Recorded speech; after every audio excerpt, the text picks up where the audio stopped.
We saw this video of a man named Aaron Sampson and his dad using a walker. They evacuated from Aaron's dad's house in the Pacific Palisades. As you know, for a lot of people getting out, there was that traffic jam, essentially, the fire moving fast. People were told by firefighters, you got to get out of your vehicles, you got to walk. I want to bring Aaron in now. Aaron, I appreciate you spending the time with us. First of all, how are you, and how's your dad doing right now? Thanks so much, Anderson. We're doing okay. We're both alive, so that's the most important thing. My father-in-law is safe down in the San Diego area. I'm back home in the Berkeley area. And he did lose his house. We did confirm that, but the most important thing is that we're alive. Your dad, I understand, has Parkinson's. He is recovering from surgery.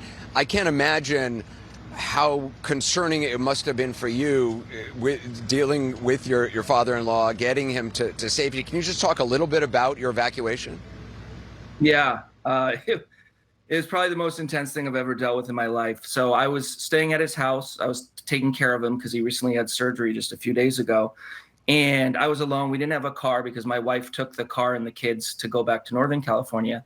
We get a ping about the fire, but it wasn't an evacuation order. It was, there's a fire in the area. So at first I'm just casually, hey, Dad, we might need to go. And I'm packing a bag. And then I go look up outside and I see flames not far from his house. I'm like, Dad, we got to go. We got to go.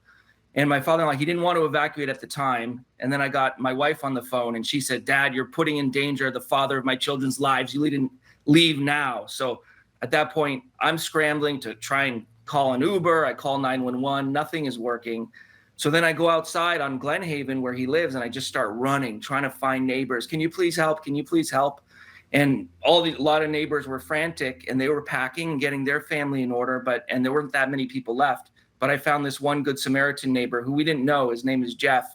And he pulled up his car and he said, hop in. So at that point, I got my father-in-law, got the walker ready, grabbed his medicine, his Parkinson's medicine. And by the way, Aaron, I think we have video of you doing this and getting in there. Let's just play that. Yep. Information, real-time information that they need to pay attention to. Now, mind you, there's a fire, Dad. You see it? Might change very, very quickly. There's one of the many fires. That I heard in that Where's the fire? area, right here. Look to your right, Dad. There's one of the fires. That could have changed as of a few minutes that we've been on the phone. The key message and takeaway is for the public to listen to real-time evacuation. Are you okay? That's really close to my house. Evacuation as soon as it's ready, set, go. We need the public. I mean, it's just it's terrifying. Yeah. So you got into a one person's car. Then what happened? I got into Jeff's car and we're driving and there were fires. As you can see, it got worse and worse. And as we got toward the bottom of the hill, the cars were just stopped. And that's what you see on the video here. Everything was stopped. And at that point, the fire leaped and was like 15 feet away from the cars. And the cops were like, get out of the vehicles, get out of the vehicles. They started just running up. And everyone, that's where my video started, another video started, and everyone just started getting out of the car. There were some frantic people yelling. And I was trying to get my dad just safely down that hill, toward the PCH so we can get out of danger. And at that point, the flames were so close. My father-in-law turns back. He said, if they get any closer, you just run. He said, you just run. And I was like, we're not going to get there, Dad. We're not going to get there. And then he sees me struggling, another person. So Jeff, I said goodbye to, we quickly said goodbye. And then another person, a kind man, saw my dad and I struggling. It was apocalyptic. He pulls up his car. He was trying to get to his house in the Palisades. They wouldn't let him through. His pets were there, but he couldn't do anything. So he said, can I help? Get in the car. Let me take you somewhere. Another kind man, Andrew, just helped us. We got in the car. He was in shock. We were all in shock. Then he's trying to get past and get us out of there. And it was, you don't really realize the danger of the situation until you're in it. And you don't realize the gravity until well after. But I certainly realize it now, and I'm so grateful to both Jeff and Andrew. They saved our lives. They really did, and I'm very grateful to them. Well, I think there's video of you trying to get your dad down the hill. I just want to show that. Yeah. And we got this. We got this down. Slow down now. Slow down. I can't do this. Look at this. I got him in the wheelchair. All right. Don't talk to him. I don't know how far you is. Aaron, if it turns out that the fire catches up, run for safety. Don't worry about it.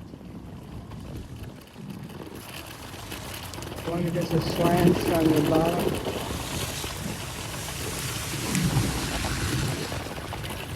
Go to I mean, it is so heartbreaking. I mean, I'm so glad you guys. It's just. I mean, it's hard for me to listen and hear that. To hear your father-in-law's voice. I mean, Yeah. it's incredible. And it's incredible you were able to get out. It is, and I'm very grateful. And my father-in-law, he's been bedridden for about a week. This was amazing that he was able to move like this in this situation himself.